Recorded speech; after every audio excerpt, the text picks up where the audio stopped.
র্যাফটিংয়ের প্রস্তুতি চলছে।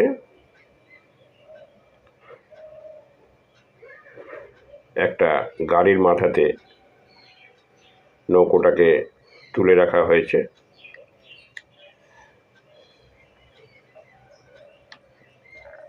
এই গাড়িটাই নৌকোটাকে নিয়ে গিয়ে নদীর জলে ভাসানোর বন্দোবস্ত করবে। অন্য আরও কিছু নৌকো র্যাফটিং করে ফিরেছে, আর একটা নৌকো ফিরছে। নদীর একেবারে নীল জল, এখানটা শান্ত। অনেকেই ছবি তুলছেন।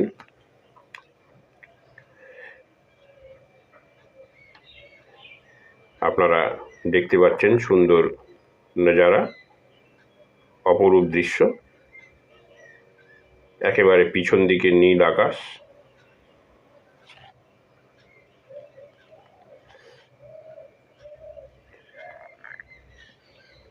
এই ভিডিওটা আমরা আপনাদের জন্য আপলোড করলাম। আপনারা ভিডিও দেখুন এবং যারা এখনও এপিস ক্রিয়েশন চ্যানেলটিকে সাবস্ক্রাইব করেননি তারা চ্যানেলটিকে সাবস্ক্রাইব করে আমাদের সঙ্গে থাকুন।